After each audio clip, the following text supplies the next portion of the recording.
Urban Crag Climbing Center is a rock gym located in Dayton, Ohio, with 8,000 feet of textured and sculpted vertical terrain ranging from 28 to 56 feet. For more info, go to urbancrag.com or call 937-224-CRAG. A couple of weeks ago, we aired a video from the community initiative to reduce gun violence. It went down at the Princeton Recreation Center. And one guy in particular got up and kind of stole the show, if you will. Yeah. If you've never been to one of these things, they have representatives from different police departments, different social service agencies, different groups who are advocating the end to gun violence. And pretty much give their standard speech on what their organization is doing and things they can do to reduce gun violence. But one guy got up, a former WDAO, I think. He was a DJ. Radio announcer for WDAO and another station in town. I think Q92. I'm probably wrong, so I don't think it's a station that probably even exists anymore. I don't know. Yeah, either way, a guy named Nicholas Busby got up and unprepared to speak. Yes, was not planned to, but spoke some amazingly cogent,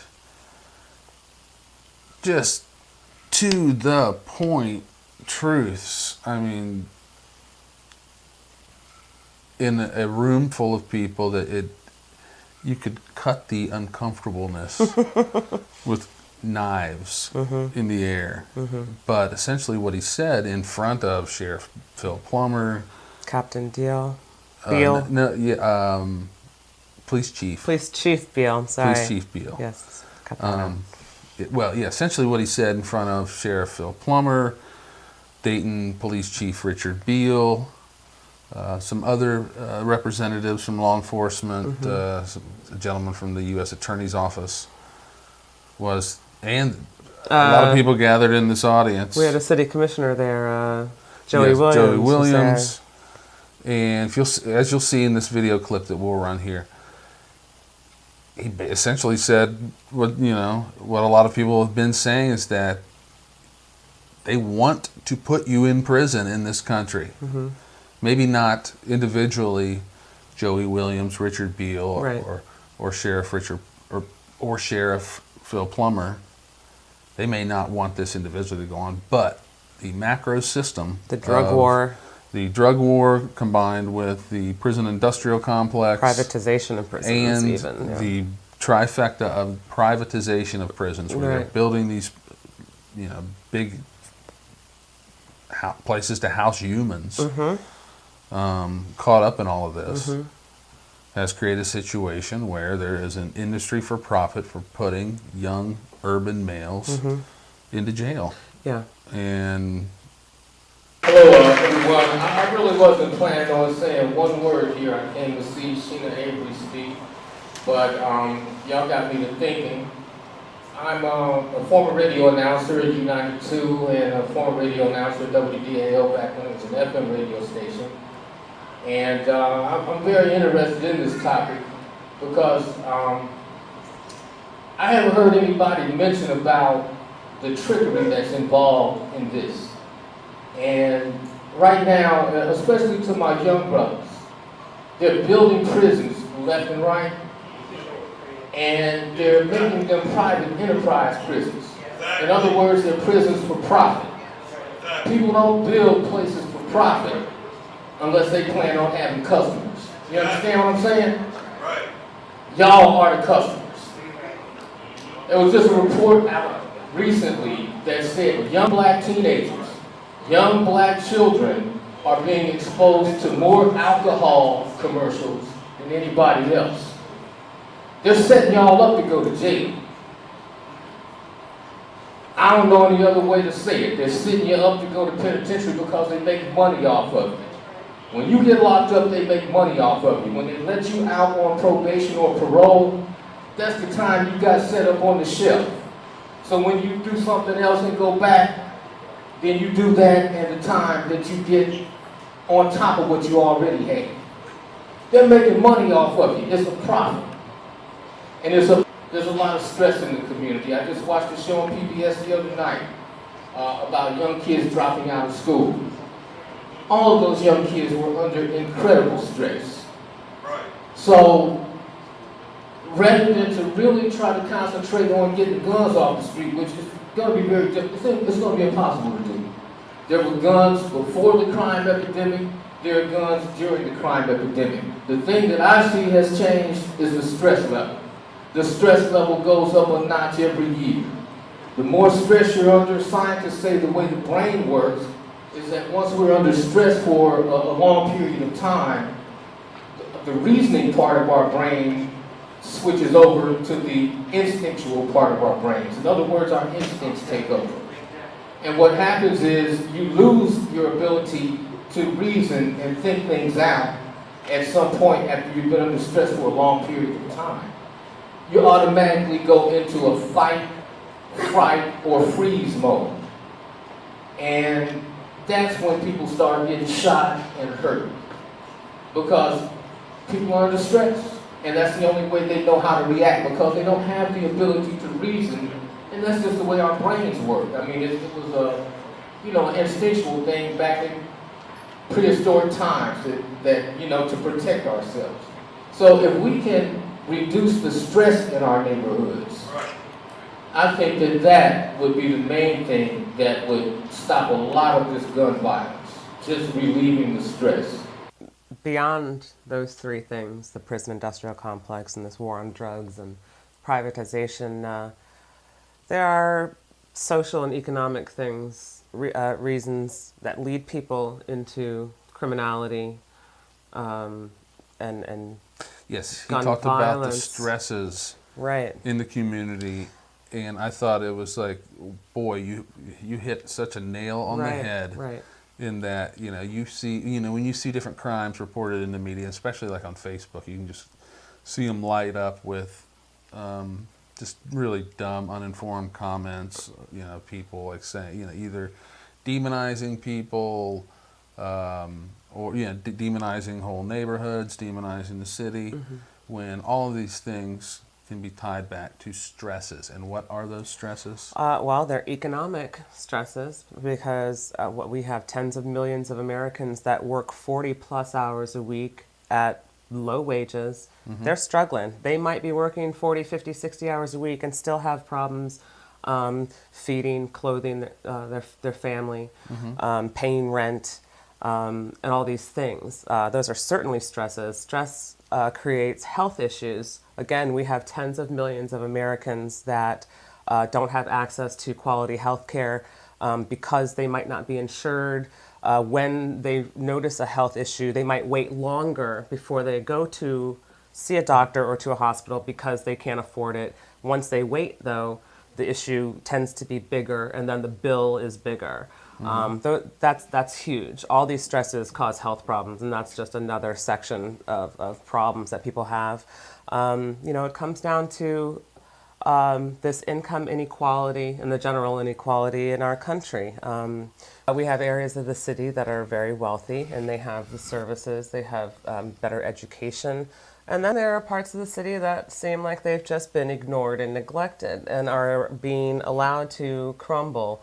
And you have sections of the city, like in South Park, for example, there's been a big controversy down there about there was a mugging, street crime, muggings, recently. and robberies around UD. But South Park is one of those cities or one of those areas of the city where there are some wealthy people that live there that keep up their houses. They look very nice. They are working people that want to live in the city, but then, a couple houses down, you have these people that are struggling, and they might be working their asses off, and they're not getting paid decent wages. They don't have access to opportunities. They don't have access to good education. And so when you have that, this juxtaposition between the haves and the have-nots, the have-nots are going to be, they're going to be pushed into feeling like it's not, obviously it's not fair, but some of those people are going to be pushed towards doing criminal things because they feel like, I got the shaft, nobody cares about me, I'll never have that.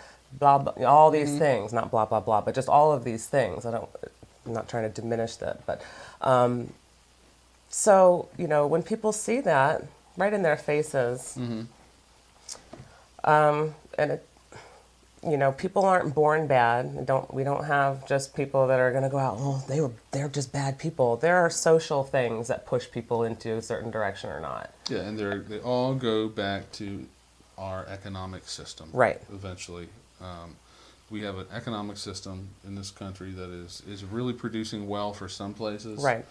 But other places is not at all. It favors a few, and Yeah. it leaves the rest out to fend for themselves. Yeah, and we have a situation in Dayton where we have thousands of people, I mean literally thousands and thousands of families attempting to make livings from minimum wage, Right. full-time jobs. Right. And what you get from, getting rid of the middle class as, what is done in the, this isn't anything new. No. It's been like a long, hard slog to kind of disenfranchise the middle class since the, kind of like the 1980s. Look, the average income in these neighborhoods surrounding the city, in some of these neighborhoods, is like $23,000, $25,000.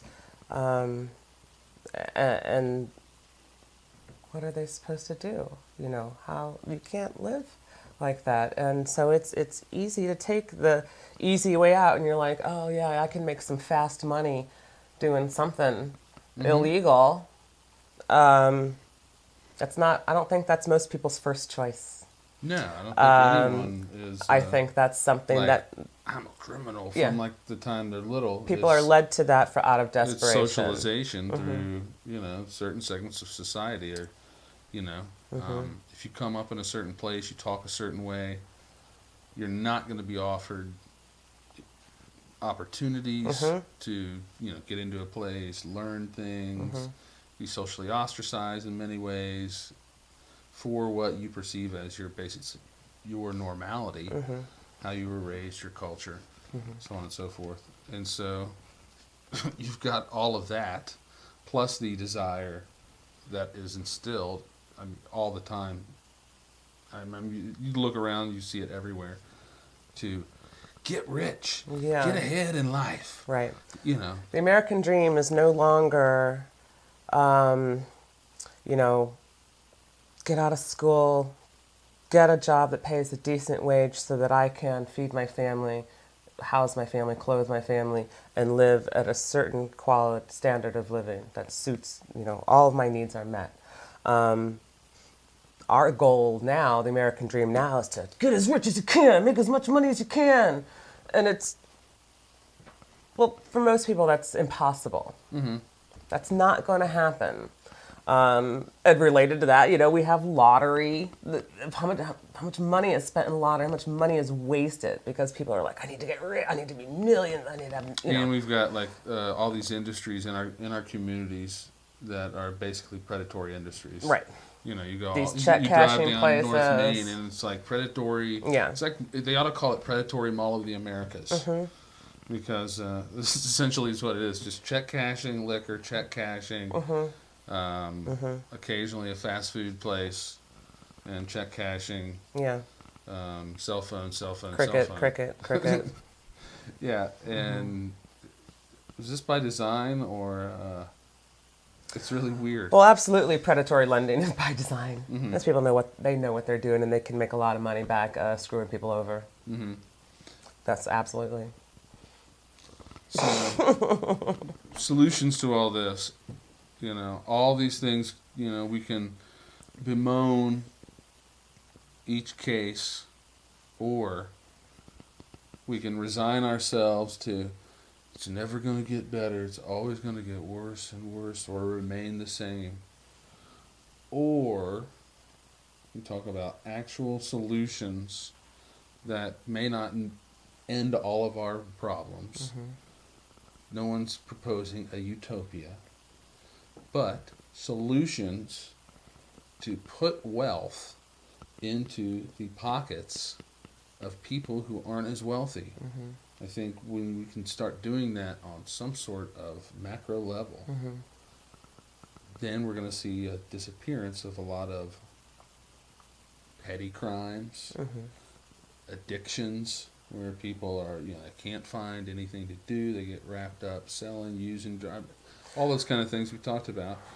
And what are those things that can build wealth from nothing? Right. Well, what you're talking about are Making things huge, and growing things huge by individuals issues that and are communities. national problems. Mm-hmm. Those are national problems that our federal government needs to deal with, because our trade pacts that we've done hurt Americans and work here. Of course, our sending manufacturing out and outsourcing hurts America. It hurts people here. We have too much money influence in our government. They're not.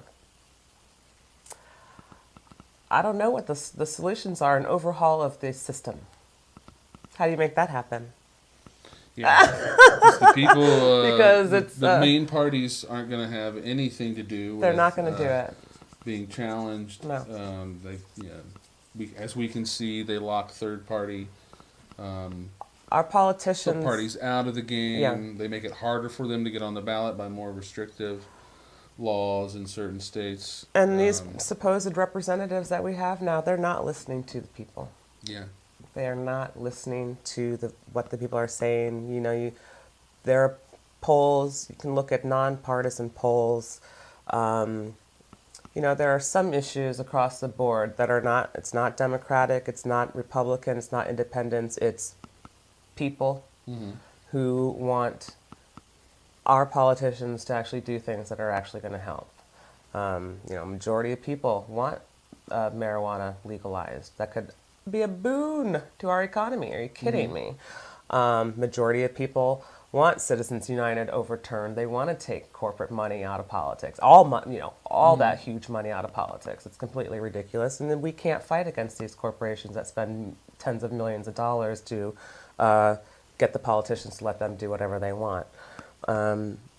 So there's going to be a revolution in America? There is. When's it going to happen? I can't tell you.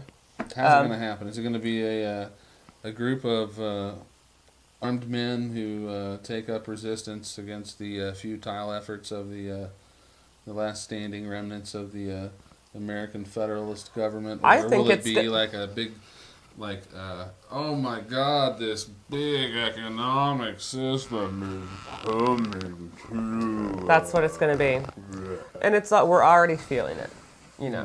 We've been on a nice steady down decline for 10 years more plus. And all the jobs that we sent out of this country, what are those people supposed to do?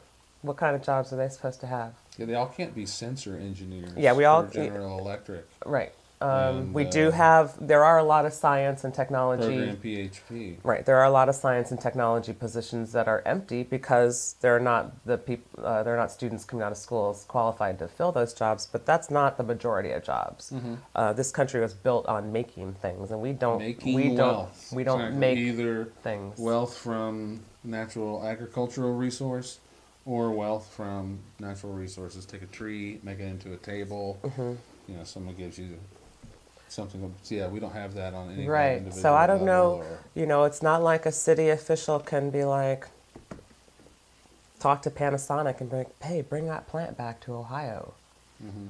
No, they got cheap ass workers in China making that shit now. They're not gonna, Americans. You think people in Dayton would work for like 30 cents an hour? Well, actually, people in Alabama are willing to work for low wages. They did bring a Honda plant back, and that plant is they're being competitive with Chinese wages. So yes, they're making vastly less than they would have, say, 20 years ago in the auto manufacturing job. So. If we if we want to lure these people back, yes, we're all going to end up having to be slave wagers, and work for like $6 an hour in a factory somewhere. Or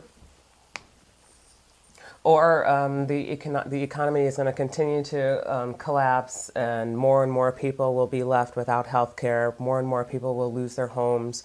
They will lose everything they have and get pissed. And we'll see crazy people with tons of guns, because there's more guns in this country than people. We're going to see it come from every sect, I think. Mm-hmm. Every section of the population for one reason or another. Like a great American meltdown of mass hysteria, kind of like as we saw in will there be a return of mass hysteria in America, as kind of which happened in some of the Puritan times, kind of prior to the Salem witch trials and during the Great Awakening?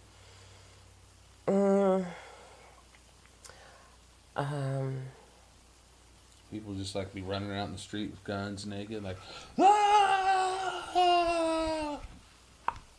I don't know what it's going to look like. I think it's going to be a little bit of everything, and I think it's going to be people from everywhere, because so many of us are getting the boot in our asses, and it's just getting bigger and worse and going further up every year, and it's. I don't know what it'll look like. I hope it happens sooner rather than later. But what do you guys think it's going to look like? What does the future of our American economy look like? Is it people are angry. High tech or bust? Do we have to include space for returning veterans? Are we going to be a prison economy? Are the jobs going to be in prisons? Do we need to start planning to rob a bank now? Well, so we can get a job in the future and right. have a place, a roof over our heads. 100 shirts for only $395. 20 shirts for only $100. Greenleaf Printing and Designs has stupendous signage, printed and embroidered apparel, and promotional products for you. They're at 5526 Burkhart Road in Dayton and on the web at greenleafprinting.com.